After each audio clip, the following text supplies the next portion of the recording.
Segundo pesquisa divulgada pelo IBGE na semana passada, o trabalho infantil atingia em 2016 1,8 milhão de crianças e adolescentes no Brasil. Bom, e para falar sobre esse assunto, eu recebo agora a procuradora do Ministério Público do Trabalho, a Elisiane Santos, coordenadora do Fórum Paulista de Prevenção e Erradicação do Trabalho Infantil. Tudo bom, Elisiane? Prazer recebê-la. Tudo bem, obrigada pelo convite. Bom, o que acontece então? A gente tem um agravamento dessa situação, desse problema? Na realidade, esses dados, eles não nos permitem fazer essa avaliação, né? Porque nós estimamos que o número, embora seja um número alarmante, né, nós estimamos que seja muito maior esse número, né? Houve uma mudança na metodologia da apuração dos dados da PNAD pelo IBGE e nós estamos questionando como eles chegaram nesse 1.800.000, né? Porque até o ano 2015... O trabalho infantil mensurado, ele atingia 2.650.000, quase 2.700.000 crianças e adolescentes que se encontravam em situação de trabalho infantil. Aí teria, então, no caso, uma redução? Nós avaliamos que não houve, né, essa redução e não com neste percentual, né, neste quantitativo.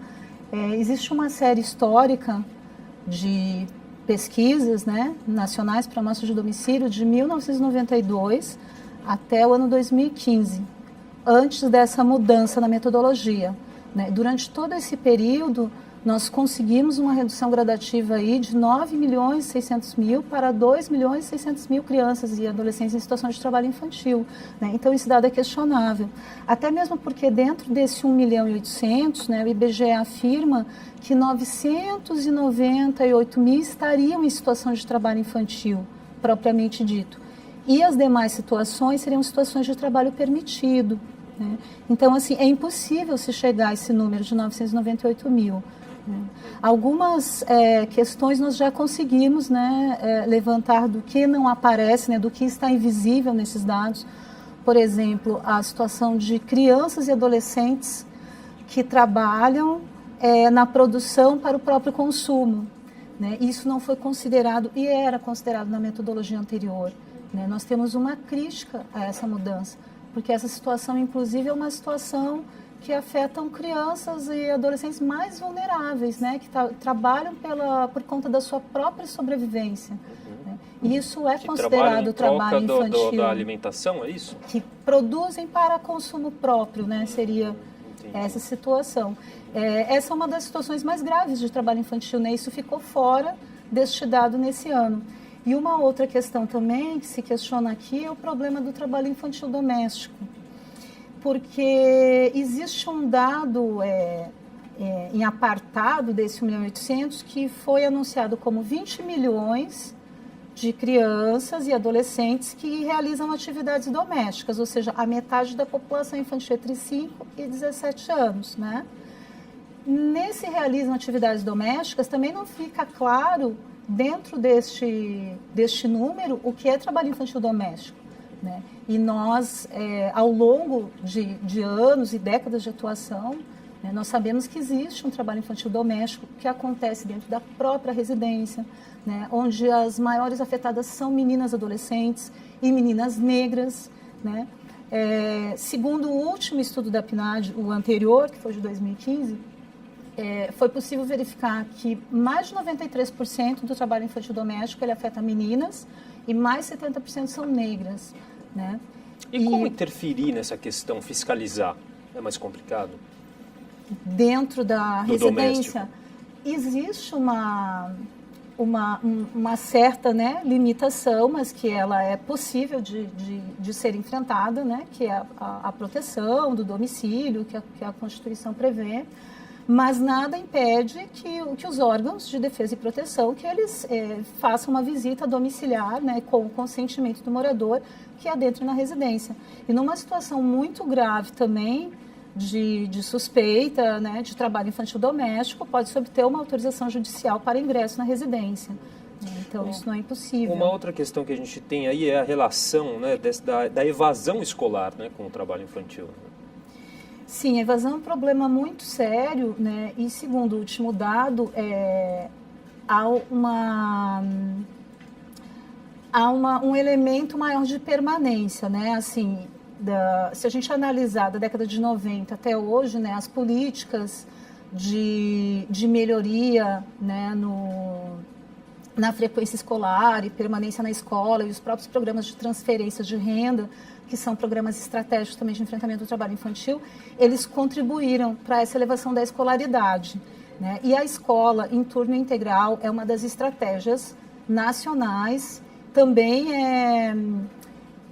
firmadas, né, no caso do município de São Paulo, no Plano Municipal de Prevenção e Erradicação do Trabalho Infantil, como uma das estratégias muito importantes para evitar essa exploração de trabalho infantil dentro da própria residência, né, quando as crianças maiores ficam cuidando das menores, quando essas crianças não têm, né, educação infantil e durante todo o período as mães trabalham, né, muitas famílias, também tem uma questão de gênero aí, muitas famílias são famílias chefiadas por mulheres, né, famílias monoparentais, onde a mulher é responsável por todos, pela manutenção de todos, né? E se não tiver também essa política educacional e a escola assegurada em tempo integral, isso termina afetando diretamente no trabalho infantil. E a gente falou um pouquinho, mas de maneira geral, quem que são aí as maiores vítimas, considerando-se raça e gênero?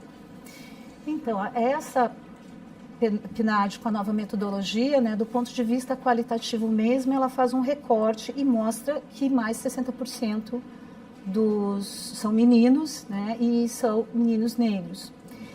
Se nós fizermos um recorte na faixa etária também, de 5 a 9 anos, esse índice aumenta, ele vai para 70%. Né?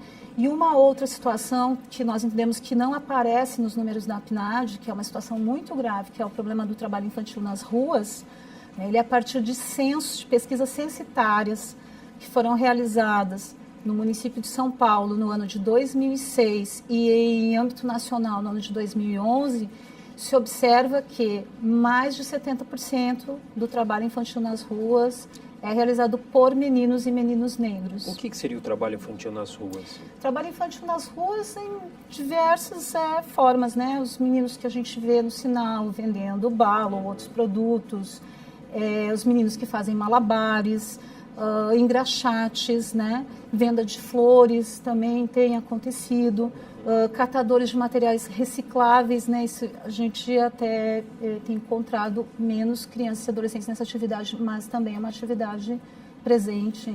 E a gente tem a questão sempre presente e com bastante força da exploração sexual também, né, infantil, né? Continua sendo uma questão grave. Gravíssima. Né? E é considerada uma das piores formas de trabalho infantil. Todas essas que nós conversamos aqui, o trabalho infantil nas ruas e o trabalho infantil doméstico também são piores formas de trabalho infantil, né? Elas estão previstas numa convenção internacional ratificada pelo Brasil, que é a Convenção 182, e também da OIT, e também existe um decreto que regulamenta essa convenção, que é o decreto 6481, que estabelece 93 atividades que são consideradas como piores formas de trabalho infantil. Todas aquelas perigosas e trazem graves prejuízos, né, ao desenvolvimento. E aí quais são as punições para quem comete esses tipos de crimes? Bom, no âmbito da atividade empresarial, né, e isso não necessariamente ocorre numa contratação direta, porque obviamente hoje nós não temos, né, dificilmente vamos encontrar essa situação, mas isso pode ocorrer muito e vem ocorrendo no âmbito de cadeias econômicas, né, produtivas, onde a empresa transfere a produção de vários insumos, compra, né, vai transferindo a sua produção para outras pequenas empresas até chegar numa empresinha de fundo de quintal, familiar, que produz um determinado insumo. Né? Então, nesse caso e outros casos onde se identifica o explorador, a responsabilização vai no sentido de se abster de realizar, de praticar essa conduta e também de indenizar, né, a sociedade e as vítimas pelos danos morais provocados. Nós temos uma outra responsabilização também, que diz respeito a essa situação toda da informalidade, da necessidade de políticas públicas para o enfrentamento do trabalho infantil. Né? Então, isso é responsabilidade, né, do Estado de forma geral e dos municípios dentro das suas competências constitucionais que precisam, são obrigados a desenvolver essas políticas públicas. Então, quando existe a omissão, nós responsabilizamos também do poder público, fazendo com que as políticas sejam desenvolvidas, né? Em todos os campos, na área de educação, profissionalização, saúde, cultura. Sim. Né? Elisiane, para a gente finalizar, como que as pessoas podem fazer para denunciar? Tem um aplicativo, um site também? Nós temos o site do Ministério Público do Trabalho, de abrangência nacional, né? É www.mpt.mp.br. E também temos um aplicativo de celular que se chama Pardal, né? MPT Pardal, tanto para Android ou iOS, né? Ele funciona e é muito prático porque qualquer pessoa em qualquer localidade pode na hora fazer a denúncia, registrar o fato, fotografar e encaminhar para o Ministério Público do Trabalho, né? É muito importante que essas denúncias cheguem, inclusive em razão dessa disparidade dos dados, né? Porque assim nós temos como efetivamente fazer um desenho e um diagnóstico do trabalho infantil a partir das denúncias que chegam ao Ministério Público do Trabalho. Tá certo, eu conversei aqui com a procuradora do Ministério Público do Trabalho, a Elisiane Santos. Muito obrigado pela participação. Obrigada.